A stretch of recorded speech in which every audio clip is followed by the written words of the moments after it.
소쿨극장의 소리내어 읽거나 눈을 감고 듣기 코너입니다. 오늘 들려드릴 이야기는 광주광역시 북구문화원에서 2000년 4월 24일 채록한 것입니다. 구술자 이복임 여사는 화순군 청풍면에서 태어나 18세 무렵에 광주시 북구 청옥동 용우마을로 시집와서 77세 무렵까지 거주하고 있었으며 슬하에 3년을 두었습니다. 채록할 당시 장녀 맞사위와 함께 살고 있었으며 어렸을 때 친정어머니로부터 이 이야기를 들었다고 합니다. 구독과 좋아요 부탁드립니다. 좋은 글로 보답하겠습니다. 그러면 시작하겠습니다. 옛날 전라도 광주하고도 북쪽 고을에 눈이 보이지도 않고 발로 걷지도 못하는 늙은 어머니 김씨와 한의사인 장남 그리고 생일꾼인 차남 이렇게 세 식구가 한 집에 살고 있었다. 첫째 아들은 어릴 때부터 매우 총명했다. 크면서 외모까지 준수해지면서 동네 처녀들의 애타는 눈길을 한 몸에 받았다. 법 없이도 살 만큼 순하고 착한 데다가 마을에서 제일 똑똑하고 잘생긴 아들을 둔 김씨 부인은 큰아들을 집안을 이끌어갈 대들보로 여겨 금이야 오기야 귀하게 키웠고 힘이 닿는 대로 뒷바라지해서 마침내 의원을 만들었다. 하지만 둘째 아들은 한길가에 구접스레 널려있는 돌멩이에다가 아무렇게나 눈코를 갖다 붙인 것 같이 생겼을 뿐 아니라 몸통까지 옆으로 딱 빨아져서 가로 세로가 거의 구분이 안 될 정도였다. 외모만 그런 것이 아니라 머리까지 둔에 빠져서 공부하고는 아예 거리가 멀었다. 김씨 부인도 둘째까지 공부시킬 생각은 애당초 없었다. 하늘 아래 비밀은 없다고 하지만 누구도 모르는 비밀이 하나 있었다. 그것은 둘째가 친아들이 아니라는 것이다. 어느 절집 일주문 앞에 버려져 있는 것을 신랑이 주워왔다. 남편의 말이라면 콩을 파치라고 해도 믿을 때라 그런 줄만 알았다. 하지만 지금은 진짜로 절집 앞에서 주워온 건지 아닌지를 잘 모르겠다. 그때만 해도 살기가 괜찮을 때라 오죽하면 배아파 낳은 자식을 버렸을까 싶어서 암죽을 끓여 먹여가면서 키웠다. 하지만 신랑이 몇 년 병으로 알아누웠을 때 가지고 있던 논밭 대부분을 헐값에 팔아넘길 수밖에 없었고 신랑이 세상을 버리고 나니 하루 세끼밥을 먹는 것과 같이 당연하다고 여겼던 일들이 실제로는 얼마나 힘든 일인지 비로소 알게 되었다. 그때 하늘 아래 내가 밑고기 될 놈은 내 속으로 낳은 아들밖에 없다고 생각했고 집안의 모든 일은 큰 자식 중심으로 돌아갔다. 누가 뭐라고 시킬 것도 없이 가까스로 10살을 넘은 둘째는 세경 없는 머슴이 되어 집안의 모든 굳은 일을 도맡아 했다. 김씨 부인은 젊은 시절에는 건강하였으나 없는 살림에 큰아들 뒷바라지를 위해 너무 많은 고생을 겪은 탓에 늙음하게 들어 갑자기 몸이 망가지더니 보이지도 않고 걸을 수도 없게 되어버렸다.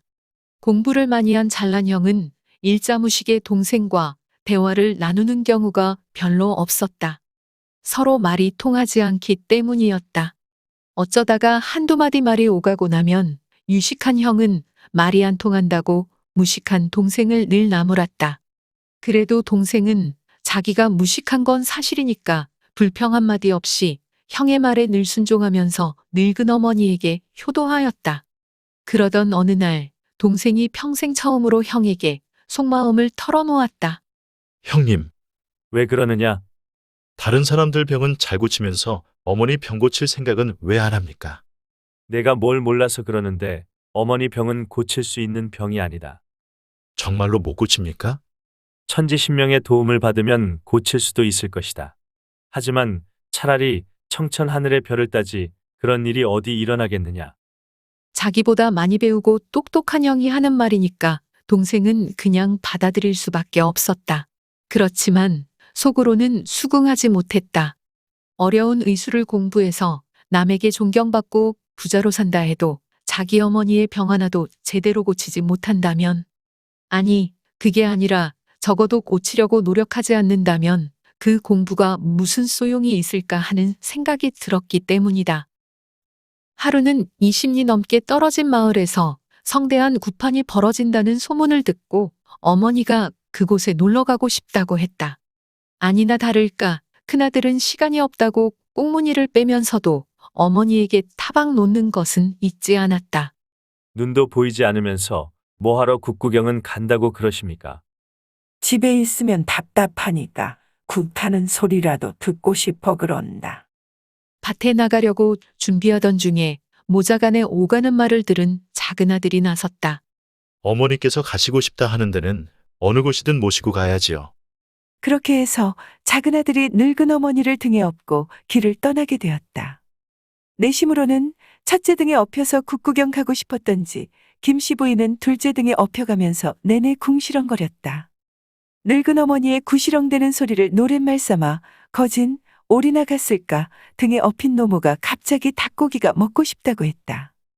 아들은 수중에 돈 한 푼 가지고 나오지 않은 데다가 솥단지 하나도 없는데 어떻게 닭을 구해다 어떻게 요리해서 드려야 할지.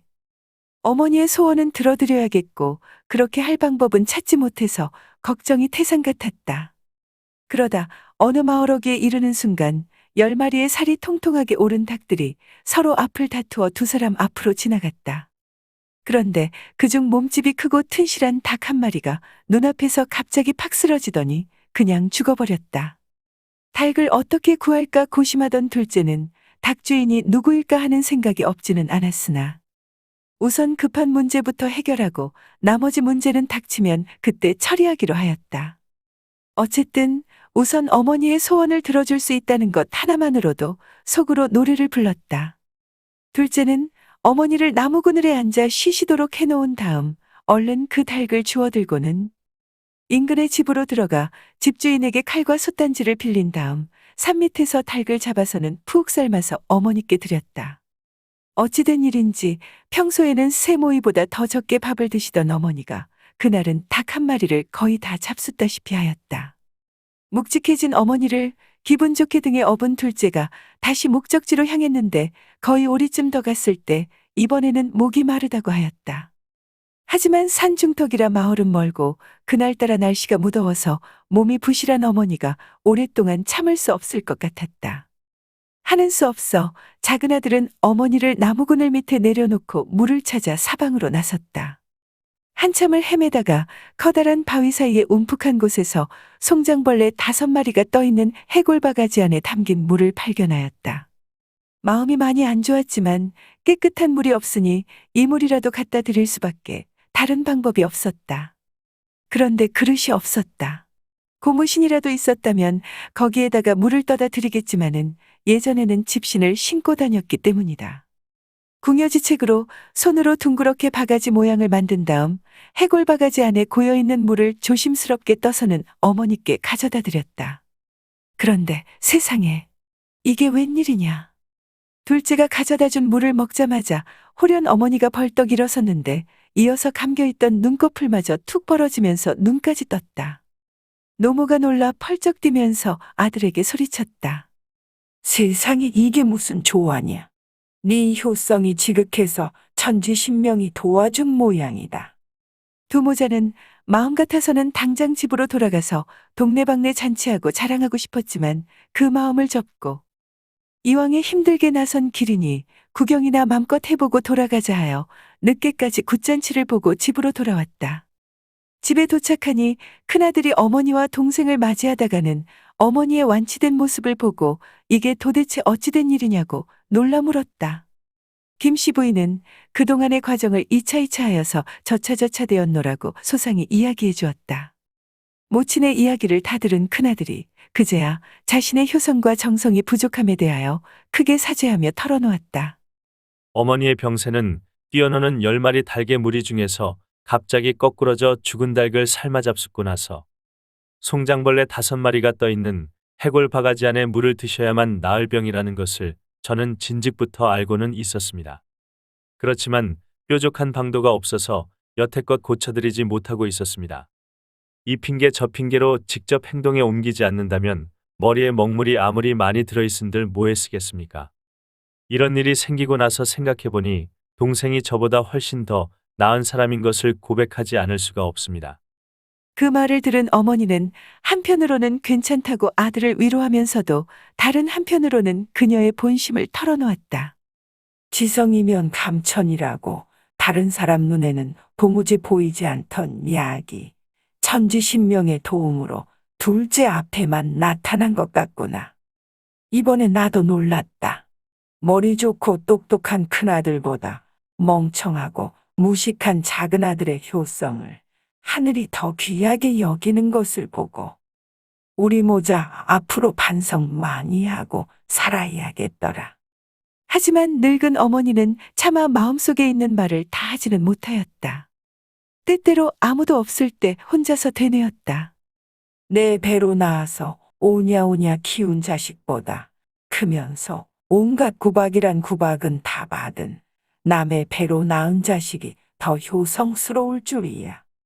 건강을 다시 찾게 된 어머니는 두 아들로부터 더욱 극진한 효도를 받으면서 오래도록 장수를 누렸고, 형과 아우는 이전보다는 더 끈끈한 우애로 행복을 누리며 의좋게 살았다고 한다. 늙은 어머니가 자기만 알고 있는 비밀을 그대로 아는 채 아들 며느리의 곡소리를 들으며 웃으며 세상을 떠났음은 물론이다. 들어주셔서 고맙습니다. 용어 설명에 올리겠습니다. 생일꾼은 특별한 지식이 필요 없는 몸으로 하는 일을 주로 하는 사람을 말합니다. 구접스레는 몹시 지저분하고 더럽게라는 뜻입니다. 일주문은 사찰의 가장 바깥에서 경계를 표시하는 문으로 2개 혹은 4개의 기둥을 일렬로 세우고 그 위에 지붕을 얻는 독특한 형식을 갖추고 있습니다. 암죽은 곡식이나 밤에 가루로 묽게 순 죽으로 어린아이에게 젖대신 먹입니다. 세경은 머슴이 주인에게서 한 해 동안 일한 대가로 받는 돈이나 물건입니다. 상머슴은 일을 잘하는 장정 머슴을 말합니다. 청천은 맑게 갠 하늘입니다. 송장벌레는 사체를 먹고 사는 벌레입니다. 참고문헌 및 자료출처 설명에 올리겠습니다. 자료출처는 광주광역시 북구문화원 누리집의 문화와 역사, 전설 설화 중에 있는 한 꼭지, 둘째 아들이 효자입니다. 지역의 문화에 만능 농촌 노동자 머슴의 기사와 사진, 그리고 국립중앙박물관, 한국콘텐츠진흥원의 문화콘텐츠닷컴, 한국민족문화 대백과사전, 한국민속 대백과사전, 한국학중앙연구원의 기사와 사진을 빌렸습니다. 또 디지털 순천문화대전, 그리고 오픈키드의 사진도 빌렸습니다.